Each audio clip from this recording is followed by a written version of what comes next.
How about that, you poor thing? I've eliminated the smell of poverty for you, so you should be grateful." With those words, champagne splashed my face with force. This occurred when I went to greet my fiancé's family. Far from being concerned about me, Jan, my fiancé, started laughing loudly as if to mock me.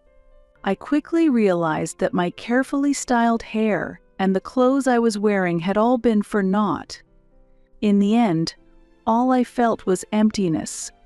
"I will therefore terminate our contract with your company." What? Upon hearing my statement, Kelly, Jan's mother, who splashed the champagne on me, and Jan himself both expressed their shock with astonishment. Before these two, who couldn't even understand what was happening, Jan's father, President Coleman, suddenly appeared. "Mr. Coleman, you had mentioned before that you planned to retire soon and hand over your duties to your son. In such circumstances, it's reasonable to reconsider how much my company can trust a future business leader. There might have been an intention to maintain our relationship through your son marrying me, but unfortunately it has backfired." After finishing all explanations, I quietly left the scene. Kelly, who had overheard my conversation with President Coleman, was too upset to say anything. Of course, this is not the end. They need to fully face the consequences of their actions. My name is Tana Hall. I am 48 years old and have never been married, remaining single all my life. I always prioritize work and cherish my alone time. Thanks to my hobbies of reading and watching movies, I have spent fulfilling days, which is why I have never developed an interest in marriage as I aged. That spring, in April, when the flowers were in full bloom, an unexpected marriage proposal came my way. The introducer was Douglas Coleman, with whom I had a business relationship. "Ms. Hall, I would very much like to introduce you to someone. How about it?" he said. Initially hesitant, I decided to meet the person after being strongly urged. That person, Jan, was the same age as me and the son of President Coleman. He is the youngest son, with several older sisters. He has come close to marriage several times before, but he remains unmarried. "I have one request, if you don't mind," I said. Our first meeting was conditional, but Jan was a polite and kind person, and I immediately took a liking to him. I started thinking that maybe it would be all right to marry him.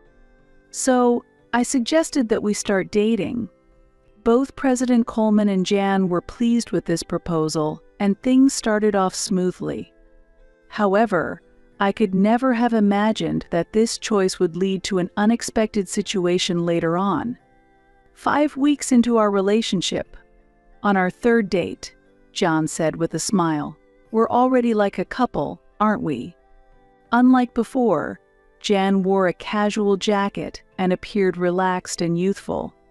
This time, I had switched from my previous dressed-up style to a casual pants look. Although we are both older, our feelings at that moment were as fresh as those of young people.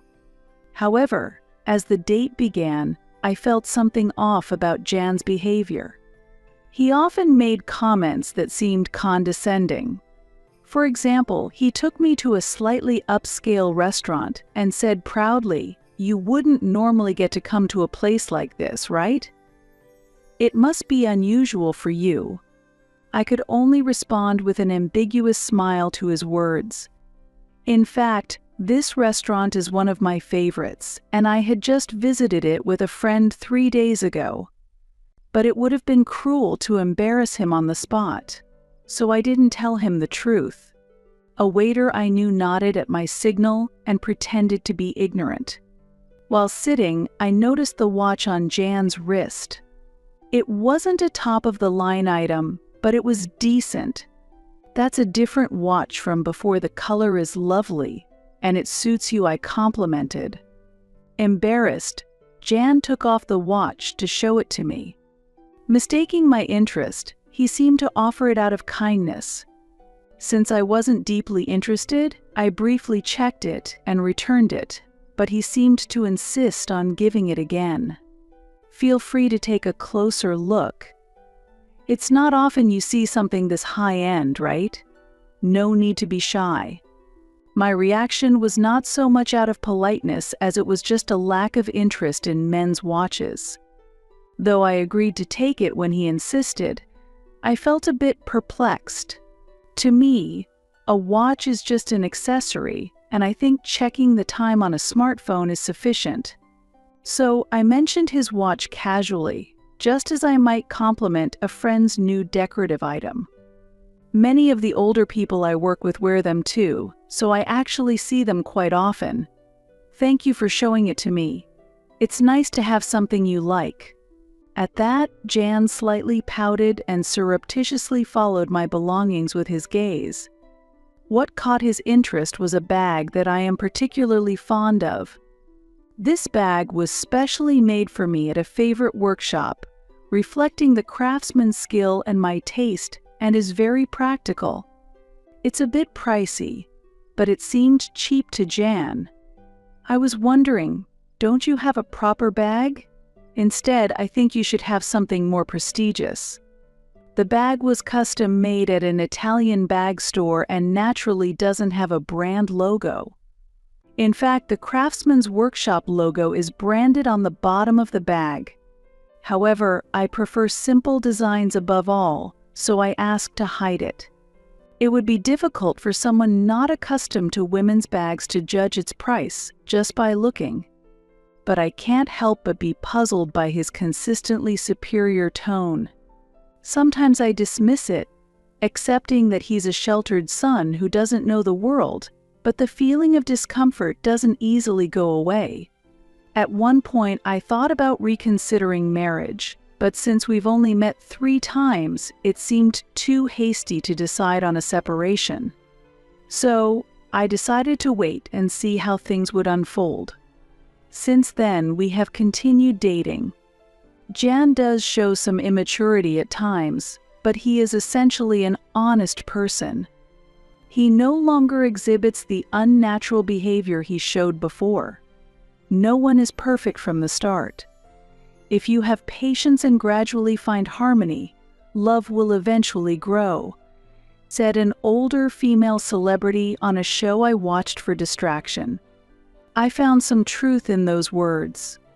The following week, we went to a famous hotel buffet for our 5th date. Strangely, Jan piled 3 or 4 servings of food onto his plate. "Are you sure it's okay to take so much? It would be a waste if you can't finish it," I lightly commented, to which he suddenly burst into laughter. Wondering what was so funny, he said, "A waste? Tana, are you still talking like someone poor? It's okay to take this much, it doesn't matter if I throw it away if I can't eat it all." I made a sour face. It seemed he completely failed to understand that wasting food not only incurs costs but also discomforts other customers. The issue isn't just about money, it's about resources and the environment.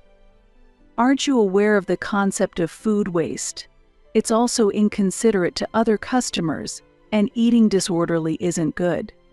My voice carried more sternness than usual. In response, Jan suddenly shrank back. As he poked at his pasta with a fork, he muttered, "I'm sorry, please don't be angry. My mommy said you might be marrying me for money, and I just reacted without thinking." The word mommy lingered in my ears, and I inadvertently repeated it. Referring to one's mother as mommy is uncommon and suggested a peculiarity about his family environment. As the date neared its end, with this discomfort in mind, Jan drove me home, and as I was getting out of the car, he grabbed my hand to stop me. "Ms. Hall, even though I am who I am, would you marry me? Even if not right away, being engaged is fine. As your fiancé can wait as long as it takes."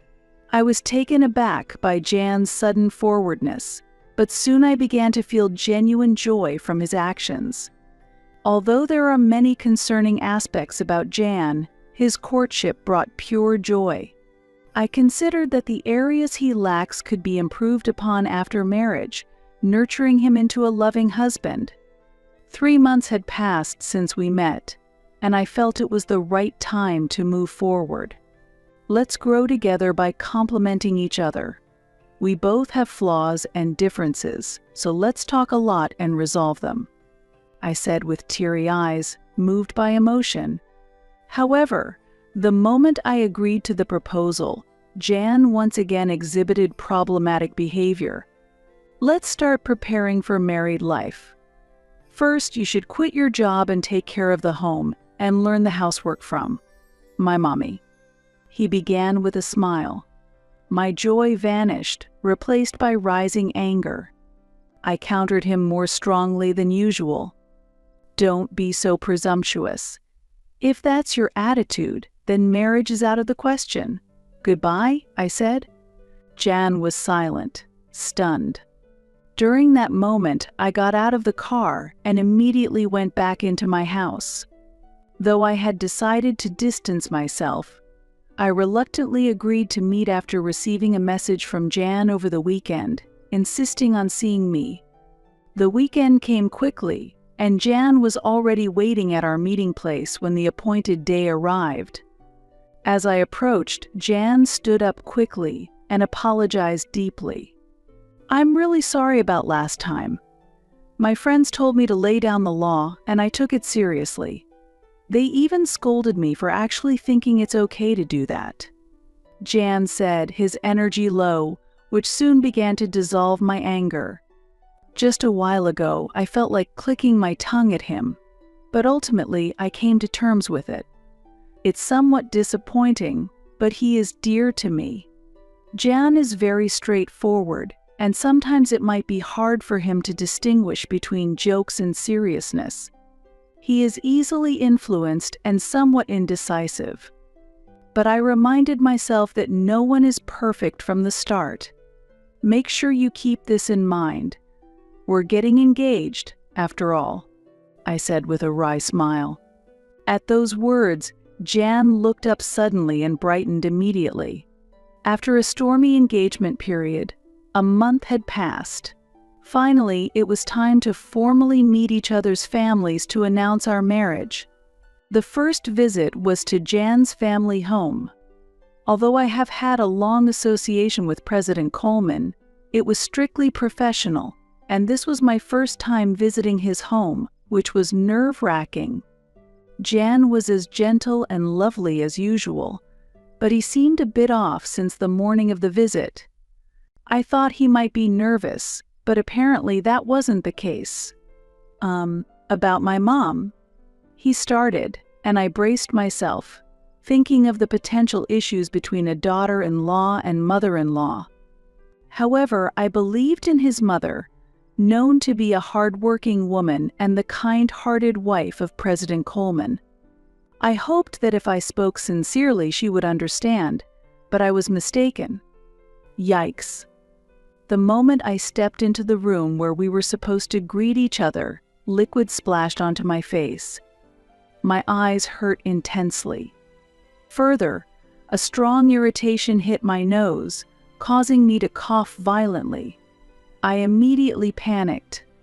How about that, you poor thing? I got rid of the poor smell for you, so be thankful, I heard a mocking voice say. I was surprised by the bitter taste, smell, and heat.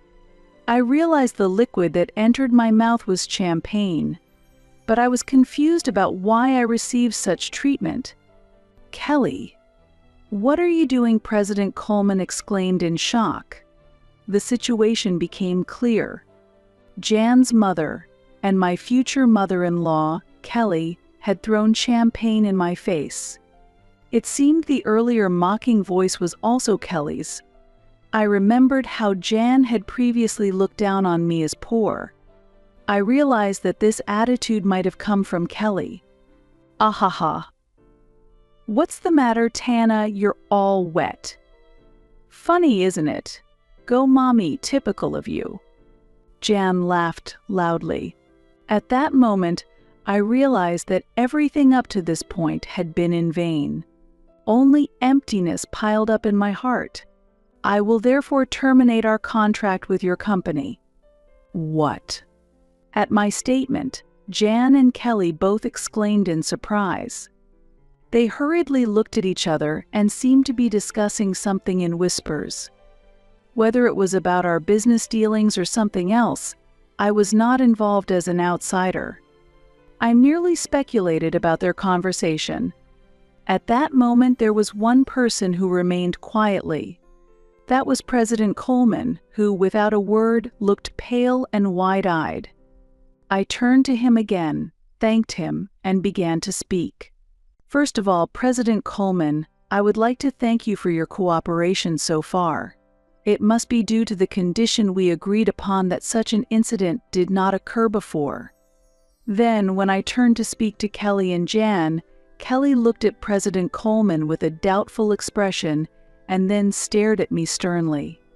Meanwhile, Jan watched Kelly's reaction while looking at me. I continued quietly. This may be an unexpected statement for them, but I hope they listen carefully. One condition of accepting the matchmaking was that I would not reveal I am the president of a company until the marriage was decided. I thought my title might get in the way. My connection with President Coleman was born out of significant business transactions that I had built over the years while focusing on my business. I picked up my business card. Naturally, it listed my company name and position. Those not involved in management might not know the details of our transactions, but they would at least understand the title. Hello again, Mrs. Kelly. Thank you for all your help so far. This is my position. I have been working with your husband's company for over 10 years. Currently, my company is probably your biggest client. I wonder what percentage of your company's sales we represent. When I handed over my business card, Jan turned pale with surprise. He worked in his father's company, and seeing my company name should have made it clear who I was. To President Coleman, I am not just any business owner. I am the owner of one of his most important business partners. Therefore, I wanted my profession hidden initially to truly assess Jan's character. When choosing a lifelong partner, I want to see the real person, not just superficial behavior. I cannot afford a contrived attitude because it could affect the fate of a parent's company. Thus, I was introduced merely as someone I met through work. I wore fake glasses and significantly altered my makeup and hairstyle for our dates.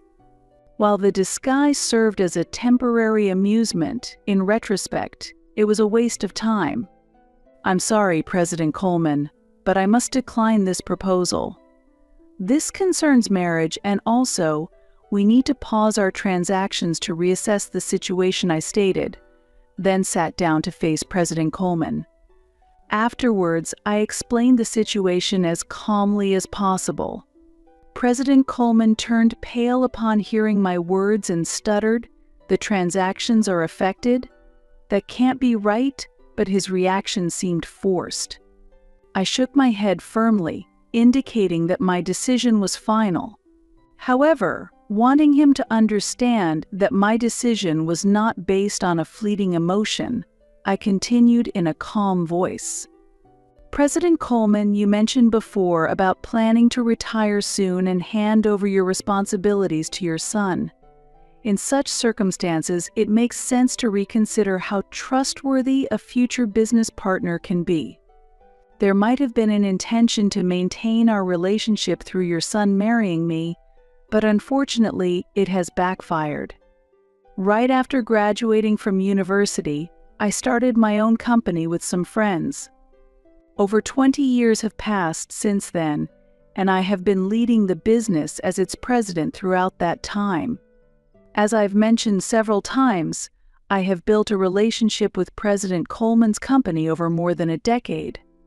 My company, managed from a female perspective, has been recognized for its unique approach and has been growing significantly recently. As a result, our transactions with President Coleman's company have also increased. However, recently there has been internal discussion about whether to switch to new business partners. Amidst this situation, the sudden proposal of an arranged marriage came up. Considering the timing, President Coleman might have sensed some movement from our company. This was not particularly kept secret. After finding out who I am, Kelly and Jan were clearly disturbed. I decided to explain the situation further to them. In fact, we were reviewing whether to continue our transactions with your company. I heard that your company is currently facing some management difficulties. Are you aware of that? As contracts with other partners are ending, this information is crucial. What does that mean? Kelly asked, shocked, while frantically shaking President Coleman's arm. Beside her, President Coleman wiped his sweat in a flustered manner, looking anxious. It seems that the company's issues have not been discussed within the family. Jan's glances between me and President Coleman caught my attention. Despite being an insider, Jan appeared not to understand the current state of his own company. While considering this puzzling situation, I continued the conversation. In light of this, President Coleman strongly suggested for me to meet up with you, Jan, leading us to this point. Perhaps you considered this marriage proposal with the stability of your company in mind. It seems you wish to maintain our business relationship at all costs. Kelly was visibly shaken, her hands trembling and her lips quivering. As I explained, President Coleman's company is indeed struggling with management issues. Kelly may have looked down on me earlier, but her company is facing far more significant problems. Once praised for quality and speed, President Coleman's products have been technologically overtaken by competitors, no longer offering anything special. Moreover, the development and manufacturing processes are inefficient, cost reduction has not progressed, and the product prices have become expensive. Additionally, the company imposes unacceptable levels of pressure on employees under modern labor standards, shortening delivery times and further deteriorating the corporate reputation. Adopting products from a low-rated company can cause a domino effect, dragging down the reputation of business partners. Even a company with a long history faces challenges with outdated structures and a high turnover rate among young employees. As a result, President Coleman's company's market share has gradually decreased, and its performance continues to decline. Under such circumstances, it was natural for us to explore transactions with other stable companies. How dare you threaten to cut off business based on personal feelings? What a despicable act. Are you blackmailing us? This is the worst. Don't think such behavior is acceptable, Kelly exclaimed in outrage. Despite her actions being the cause, I was surprised by her accusatory behavior. The lack of an initial apology speaks volumes about her character. Before I could point this out, President Coleman shouted vehemently, "Silence. This is all your fault." I swallowed what I was about to say. Indeed, it is likely that President Coleman, not I, is the most damaged party here. The unexpected fallout from his wife's inappropriate behavior would have been unforeseen for him, who had hoped for stability. All of this stems from President Coleman's actions to faithfully adhere to our agreement, but in reality, keeping it a secret from Jan alone would have been sufficient. He should have informed his wife beforehand. As a result, I am relieved that I didn't have to welcome such a problematic person as my mother-in-law. The sight of Jan was pitiful. He was pale and trembling, tightly gripping Kelly's hand. It is sad to see a 48-year-old man still needing his mother's hand. Seeing his state, I couldn't help but give him a cold look. "It's impossible that you," carrying such a cheap-looking bag, could be a president. Moreover, you complained about food waste and acted like you were poor. You are lying, even about being my father's business partner. How disgraceful."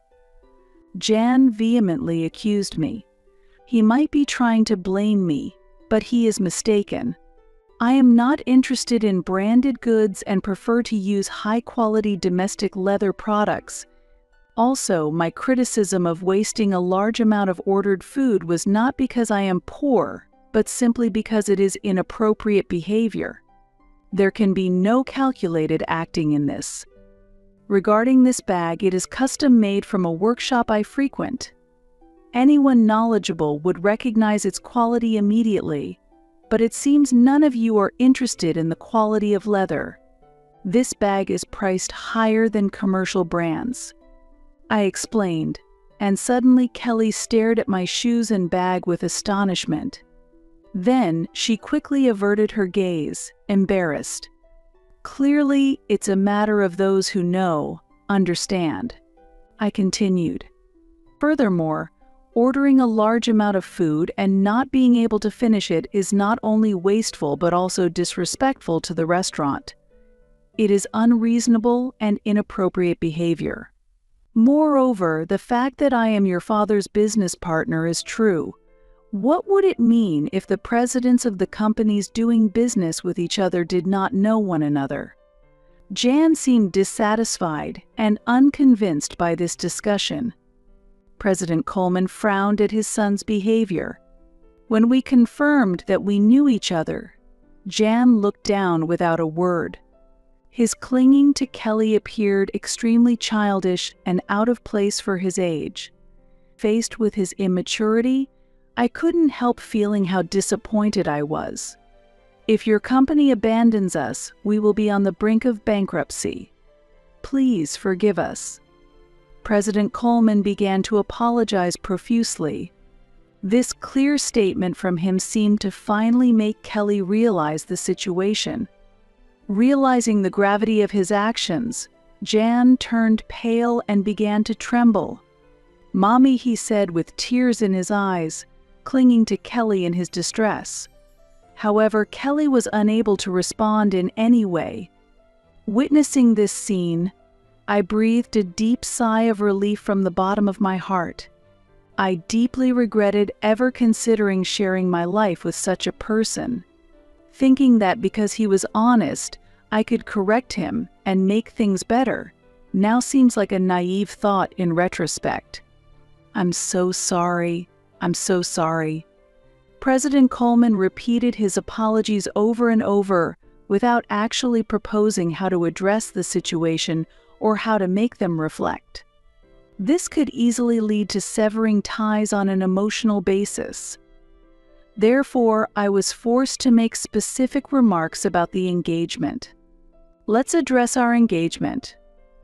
I cannot consider marrying someone whose mother behaves so rudely. Moreover, he did not try to stop his mother and even laughed along with her. I hope you understand why the engagement should be called off." President Coleman listened, repeating words of affirmation. I continued the conversation. "Thank you for understanding. Until yesterday, I believed in Jan's potential for improvement and proceeded with the engagement, but now I feel relieved that our relationship has been dissolved." Furthermore, I provided specific examples of Jan's behavior. For instance, his frequent quoting of his mother's opinions, saying, "Mommy said so," and then his behavior of calling his mother mommy at nearly 50 years of age. He often uses his mother's opinions as a shield to justify his improper behavior. However, his weakness becomes apparent as soon as I point out these issues. He quickly becomes disheartened. There were countless examples of these behaviors. President Coleman was astonished, his mouth agape. Kelly also showed embarrassment. However, Jan himself seemed not to understand what part of his behavior was problematic. Regarding calling off the engagement, "Is there any fault on my part?" I asked. President Coleman shook his head, almost imperceptibly. His actions seemed pitiful.